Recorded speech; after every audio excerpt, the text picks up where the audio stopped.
All right, everybody, welcome back to the Empowered Podcast. Today, we are talking to Kurt and Tisa Herbert, urban church leaders at the Edge Urban Church in Grand Rapids, Michigan.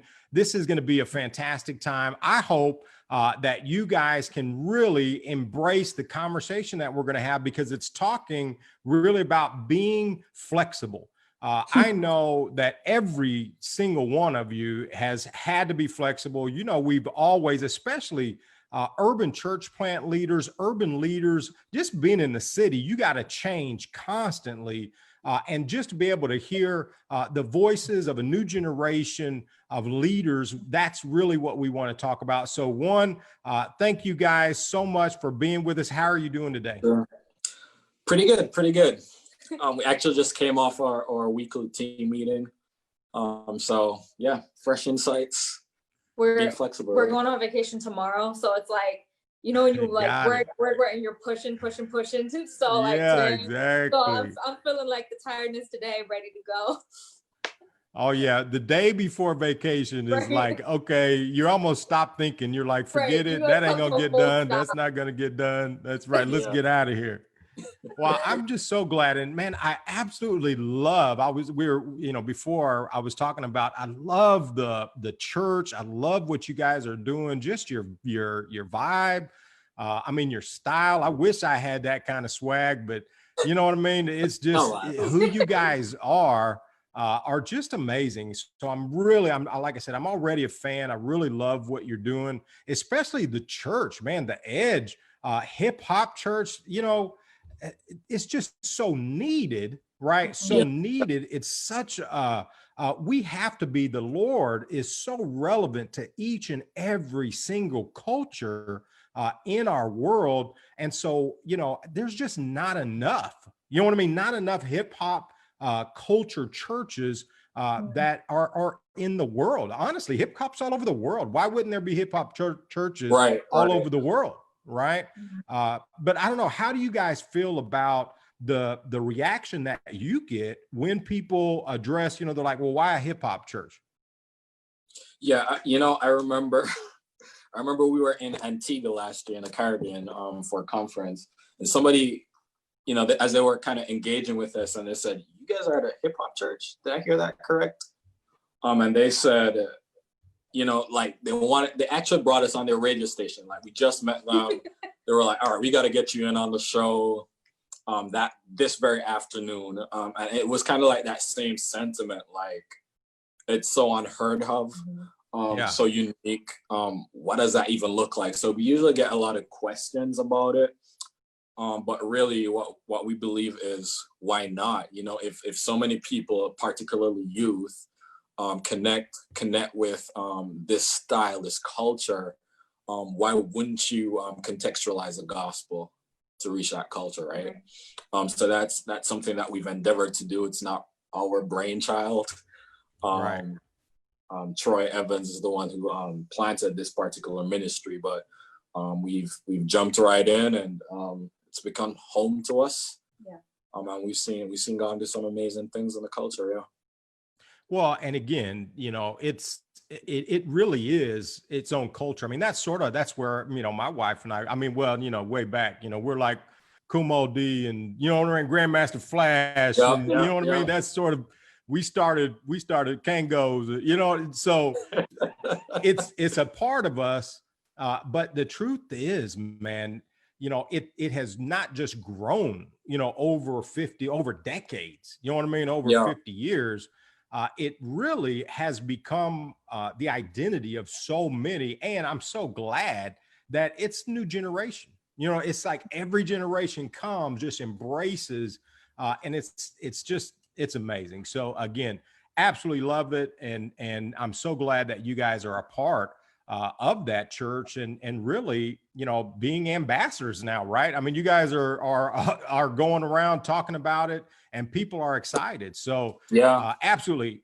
All right. So before we keep going, because we want to talk about flexibility and just how you guys have dealt with the flexibility in ministry and in life. Number one, how about just you guys as a couple? in ministry together. I absolutely know this, and there's so many challenges. My wife and I, we co-pastor a church, and we've been in ministry together for over 20 years now.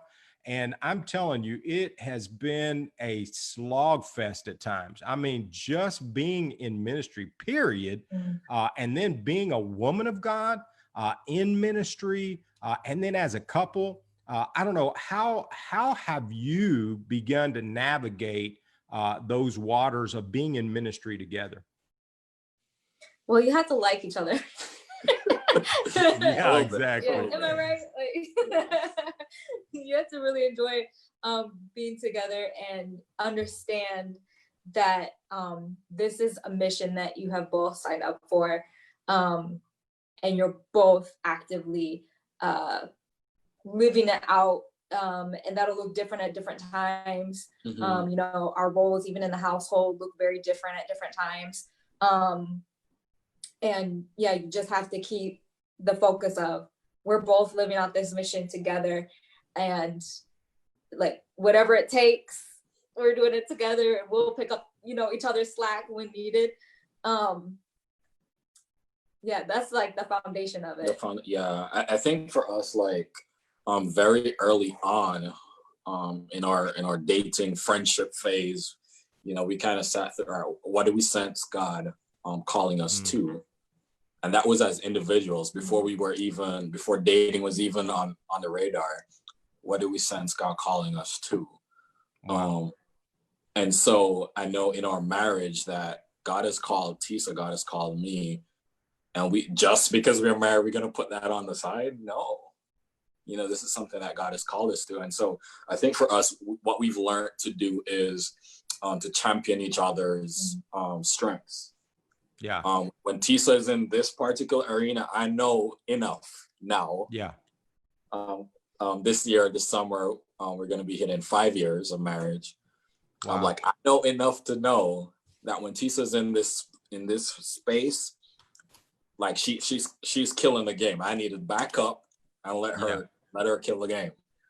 That's not my lane. And then she does vice versa for me too. So that's kind of how we've made it work. Yeah.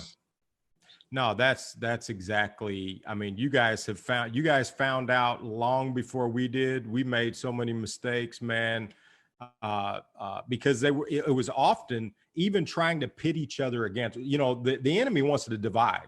Oh yeah. You know, every single day. There's never a day that the devil's like, oh yeah, I'm gonna give them a break. They're on vacation. Yeah. It's always about, and as we know, division. Division is the enemy's, you know, trait. That's a scheme. Yeah. And you know what I found, just like you said, is if I'm not the absolute heads over tails biggest cheerleader for my wife, no, who else is going to be? Right. And so backing up and cheering on and pushing forward is absolutely what you have to do. And I mean, you know, now we've been in ministry and married over 20 years, and just, you know, and again, there's never a day that I'm like, you know what, I'm the biggest champion. I got the t-shirt, you know what I mean? Grab my pom-poms, you know, let me make it happen. And if I'm in the room, her voice is in the room. And so, I'm just so glad that you guys are making it today. You know what I mean? Because tomorrow it's going to be another fight, right? It's going to be another battle against the enemy. But I'm so glad you guys are walking in victory right now. Okay, so let's get on to the Edge. How did you get connected with the Edge Church? So I've known Troy for a while, since I was like 13, I think, when I first met him through Flame. And so I knew about, you know, his vision, and had heard about the Edge and what they're doing. I ended up doing an internship after, for my university, to finish up my last year at Detroit. So when we first kind of got into, you know, after college, getting into ministry, we were in Detroit for a couple of years, and we we were like, there's not many hip hop ministries out here. And so we were like, this is what we want to do. So let's just make the drive once a month and go over to Grand Rapids and, really feel and see and experience what they're doing. So we did that for probably 3 or 4 months and had a couple conversations with PE and LaDawn. And then we got an ask that we didn't expect, right? Like, okay, come move over here, be on staff, do a residency. And we're like, oh, wait, what? Like, Wow. no, that wasn't our purpose in driving here. We weren't trying to find a job, we're Right. trying to move. So, but that's how we got connected. We obviously said yes to that, and things moved pretty quick after that. Once, like really quick. That was like a September, October conversation. Really? And by December 1st, we were moving. Wow. We're moving over. I mean, but if it's the Lord, yeah, sometimes you just got to jump out of the plane and, you know what I mean? Shoot or no shoot. You're like, well, I guess this is the day. This is what we're going to do. We did my wife and I, we moved from Wichita, Kansas to Dallas, Texas. And basically just now you guys were much quicker than me. I knew that we were supposed to go, but I just rebelled against it for like almost 3 years. But then when the Lord had finally convinced me, we just literally packed up and that was it. We knew one person. And then we've been there for 20 years. So the Lord honors, your act of faithfulness. What challenges did you guys face? I mean, I'm sure it wasn't, all cake and ice cream. I think for me, a big shift was, I didn't want to move. So I think like right away, we had the conversation. Tisa was convinced. Maybe the next day, like, all right, this is what we need to do. And for me, it was. It took a whole week. Think about it. A little bit. That's better than 3 years. Than 3 years, right? For me, it was this sense that I had been moving all my life. Originally from the Caribbean, I'd only been in Detroit about 1.5 years, and I'm like, we just got here. We just started putting out some roots and build relationships. And God, you're calling us to move again. It didn't make sense to me. And I can reconcile, okay, we need to prepare. There were some more tools we needed in our toolkit, but I was like, come on, again, like, so that was a real struggle for me. I felt like I was giving up building into the community, building relationships, getting accustomed to Detroit culture, because we felt a strong pull, a strong call into Detroit as well. So why would you leave the city you feel called? Right, especially like, CCDA, lingo, culture, place is a big deal. So, feeling called to a place or, even a people group within a place. And I definitely was feeling that for Detroit. So that was like, what is it? Is this just like, okay, go to Grand Rapids, get some tools, get equipped, get, mentored, by the people that you really look up to, so that you can go to this place and this people. And that, that's really, I guess in my mind, that's how it makes sense to me. Yeah. Because I wonder, this really speaks to the flexibility. It's how do we in ministry become flexible and faithful, right? Because it's you want to be faithful to whatever the calling is, whoever the people are, but at the same time, God is a moving God. God is so flexible, and you have to be, spirit led, right? At the same time, as faithful to the calling as possible. So, all right. So you guys are feeling, even conflicted to say, man, we want to be faithful to what God has called us. And yet we feel like God is calling us to a new place. And you were talking about the residency, right? So what is that for people that don't know, and how did God use that in your ministry? So, when the ask was first made, we're thinking, okay, like a year sort of internship deal where, like I said, we're going back to the people in the place that we've been called to after a year.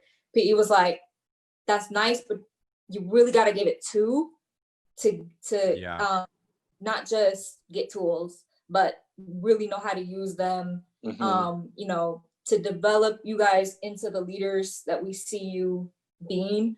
We'd really like to invest in you for 2 years and like entrench yourself here for 2 years for this residency. So, and you know, not every church does residency the same way. At the Edge, we came at a time where there's a lot of gaps, and at the Edge we always feel like there's a lot of gaps. Urban ministry, but you know, they didn't have any outreach, community development person, and that's my passion. And they didn't have a person for discipleship, which is his passion. So we kind of created job descriptions, you know, based on our passions, but also based on the needs of the church at the time, which I think is a really important thing. Wait a minute. That there's a key right there. Restate that, because that what I hear is you are still being faithful, right? But you're also being flexible. Yeah. Right.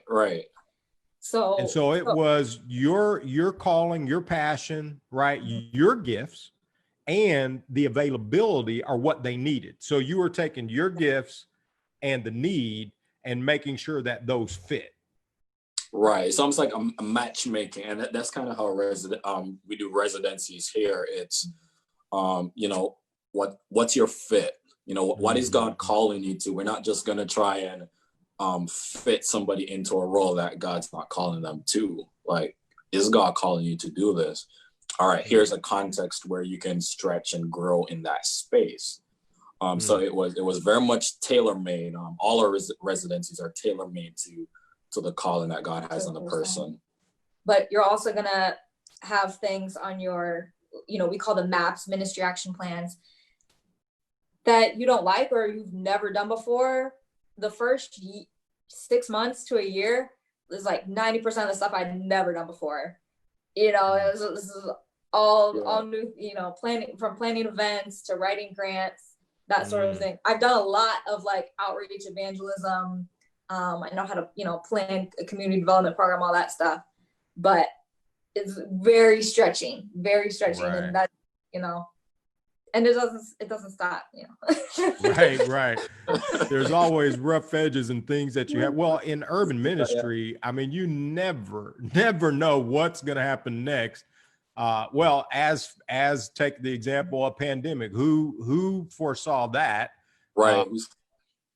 So how have you had to shift? How had you, again, you were already flexible, right? You were like, Lord, man, you know, we already were flexible with the whole move. And now you've had to shift again in flexibility to deal with leading an urban ministry or helping to lead an urban ministry during a pandemic. What has been your flexibility there? What have you done to shift? You know, honestly, David, I'd like to tell you that it's been smooth sailing. But the truth is, I would say for the last 3 months or the first 3 months of this, I was kind of holding my breath thinking, this is going to blow over. Right. And then we're going to be able to get back to it. We just need to hang on for 3 minutes, maintenance mode, just get through these 3 months, get through the summer, and then that's it. And then as more information on the ground has been coming to us, we're realizing this could be pretty indefinite.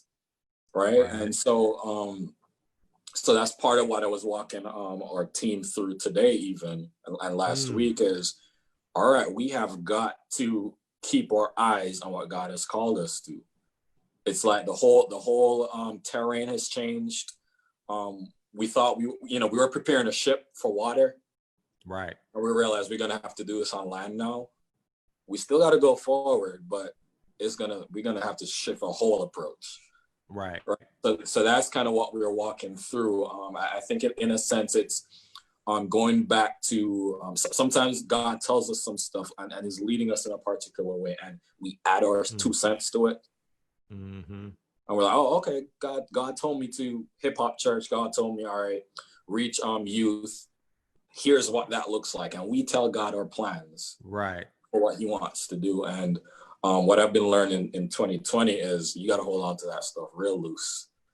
Absolutely. Because you might be putting your grubby little fingers on God's perfect plan and messing things up, Kurt. Exactly. So what have you guys thought about changing? How have you navigated? Because I think you're absolutely right. And I just absolutely love it. I mean, it almost goes back to our own culture, even the hip hop culture. It's like, you know what? We will just make what we want to make. You know what I mean? We're just gonna be as creative. If you force me into the corner to get creative, no problem, because I'm gonna create what's inside of me. And if you're a believer, that's the Spirit of God. The Spirit of God's inside of us, and I wish you would push me into a corner, because it's gonna force me to rely on what God has put inside of us. Right. So how has that happened, either for you? Both as a couple? Well, let's take that both. So maybe as you two, how have you, how has the Lord pushed you during the COVID-19 pandemic versus what is the church? How has it evolved through this? How do you think you've grown through this crisis? It's a good question. Yeah, like I feel like this has been, like Kurt mentioned, like a breaking down of how we thought things worked or whatever. And I feel like God is always teaching us lessons through everything, right? But through this pandemic, it's like his lessons have been like slapped in the face. Yeah. Like repeatedly, like, you're gonna get this. You don't really have time to like you don't have time to like try to get this and process this. I need you to get this right now. Like we got stuff to do. So I need you to get these lessons that I have for you. I need you to get them right now. So as you're recovering from that, man, it's like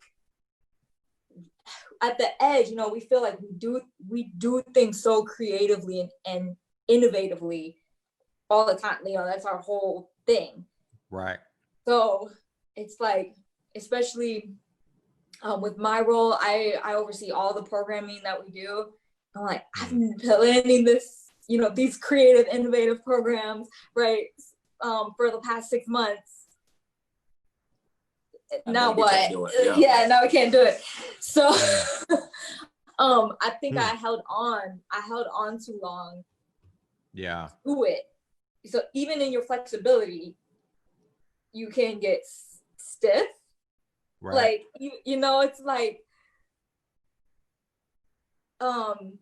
you think you're flexible, but you're not, but you got more to go. Right. You got more to, like, you can stretch your legs up, but you can't do the splits yet. And that's where we need to get. So, so. Well, and I think it also, the biggest thing. One of the things I think that it does is it calls us to know our limitations, right? I mean, because if you're like, man, I don't know what else to do, that's a great place. You're like, you're right. I have no idea what to do next. And then you honestly become seekers. You get seeking again, and you're like, man, okay. I thought I knew what this was, but now let me become a seeker again. Let me find out who's in front of me, who has better ideas than I do, because, the person behind me was like, we need you because you have new gifts, new talents. Well, all right. So hold on a second. Let's go back just a little bit. How about for you guys as a couple? How have you dealt with any challenges? Because again, if you're in ministry together, you're at the same place, but how have you dealt with the trials of going through the pandemic together? How have you supported each other or failed at supporting each other during this crisis? think a big part of it has been so the way we process stuff is different. And I think for myself, it's been because I put a lot of time into planning. Like we both are pretty strategic. Are we gonna plan this thing down to tooth and nail, everything, and then execute it? And for me, it's been a stripping away. And Tisa has been so great at encouraging me through that because it's felt like a piece of my soul. Yeah. I spent so much time dreaming about this, praying about this, and I feel like I've had to kill it.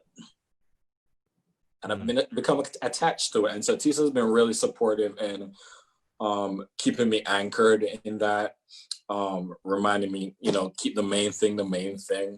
It doesn't mean that you're losing what God has called you to. It's just the way that you thought it would work out. Let's put that to the side.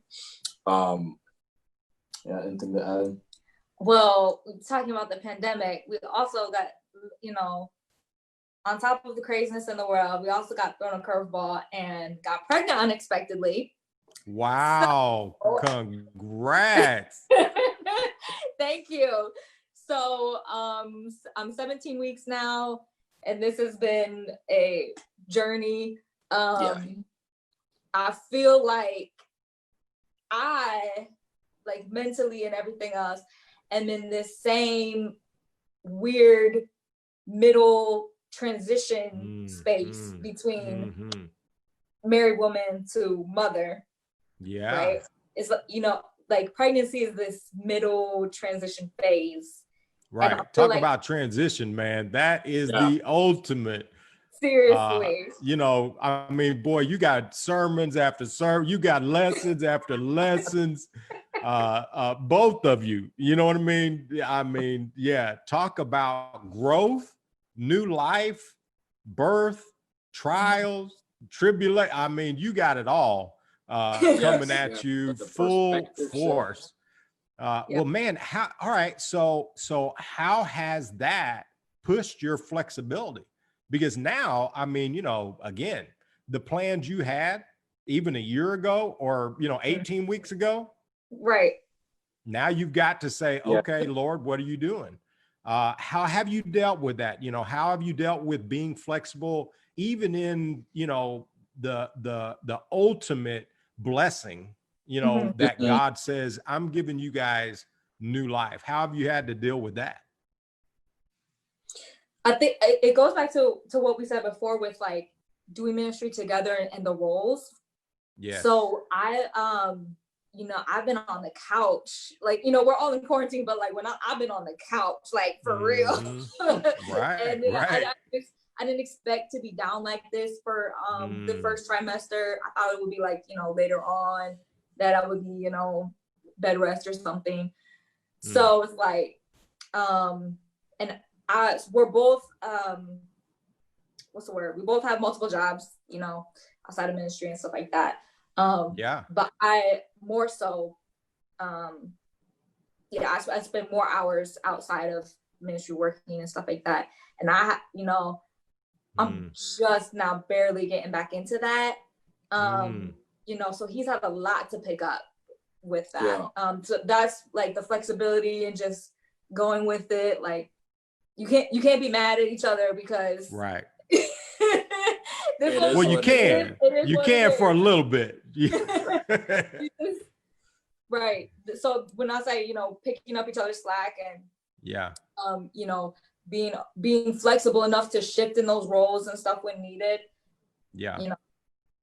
And it's kind of like a dance, a two partner dance. Like if Tisa has to take a step back, I need to take a step forward because we're doing this together, right? So we've always seen our marriage as a partnership, and it doesn't matter what's happening around us.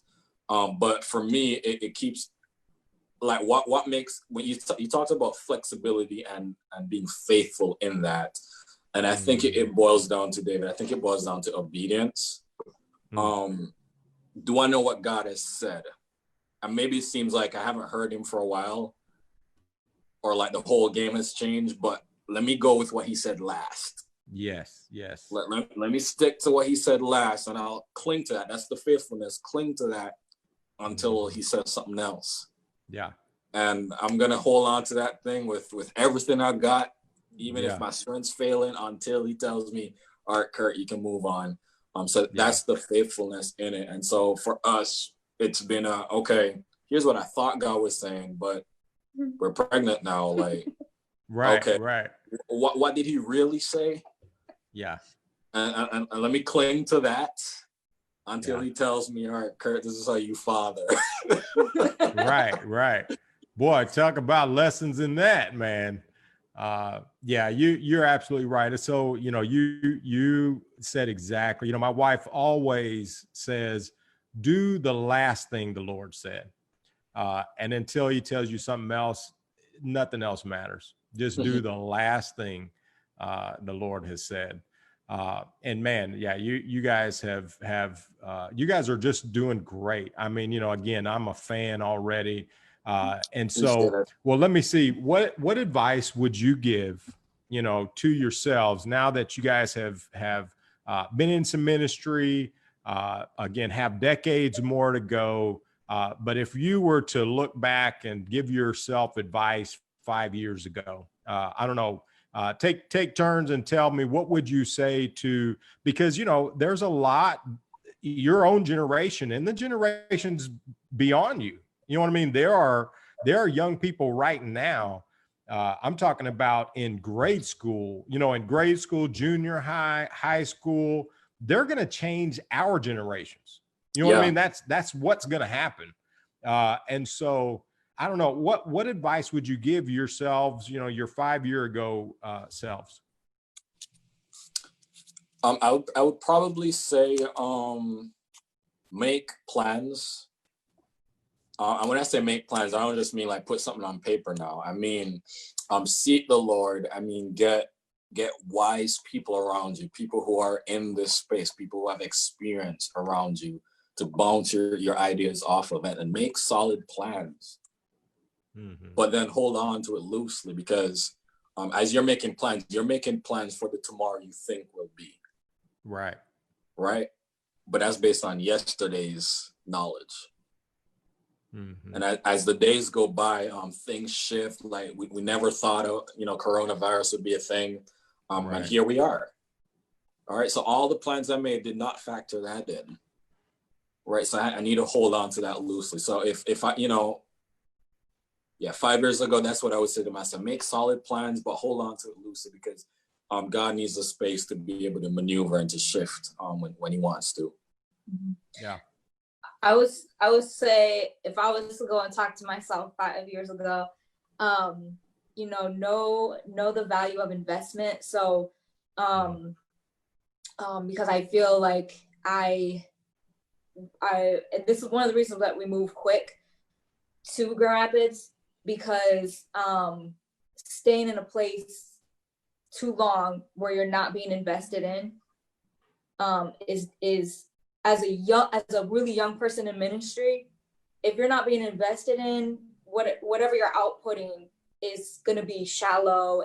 It's not going to be to the level of whatever God has called you to. And so just know your own value enough to say that I need to be invested in, and if I have to go somewhere completely different to be invested in, do that for yourself and for the ministry that God's called you to. Right. Yeah. No, you guys are, again, far ahead of where we were, but I'm just so glad because you are absolutely right. To stay flexible, one of the things, just like you said, you have to surround yourself with the right people that believe in you, challenge you. We always have, someone sort of above us, elders above us kind of pulling us up. And then we always have peers, our own kind of peers that we're walking with, fighting with. And then we never leave someone behind us. We're always looking to the generation below us and just trying to pull them up. Yeah. it's just that constant, that constant body of Christ that we have to rely on. So yeah, I'm so proud of you guys. And again, congratulations. What a blessing. You guys are about to go on vacation. I hope that you have full rest and restoration and filling, of wisdom and love and care. It's so many times that we don't care for each other emotionally, and mentally and spiritually. We always think about, physical, but, I just pray that you guys get all of it. You know what I mean? That you guys are fully restored spiritually, mentally, emotionally. So I'm so happy to know you guys. And if there are people who want to get connected with you, how do we connect with you? Is it best on Facebook, Instagram? How can people get connected with you? We have a Facebook page for the both of us, for our ministry page. So you can go to @UrbanHerberts. That's our Facebook, and get a hold of us on there. Yeah, that's probably the easiest way. Got it. Mm-hmm. And of course, you can always check out, I've watched their sermons and stuff at the Edge, Grand Rapids. And so definitely get connected with this, not just the Hip Hop Church, but just with this fantastic couple. We want to bless you and thank you guys for joining us today. And please let us know how we can help you. I mean, World Impact, our full focus, honestly, our only focus is to empower urban leaders and then partner with local churches so that you can reach your city with the gospel. And so if there's anything we can do, please let us know. We want to be behind you and just for you. Amen. Amen. We appreciate it so much. Thank you, David. All right, guys. So again, thank you for joining us today. Don't forget, the conversation doesn't end here. Reach out to us on social media. You can email us at empowered@worldimpact.org with your questions, topic suggestions. But we just want to know how we can support you and help you change the world and advance the kingdom of God. So God bless you and have a fantastic week. Bye-bye.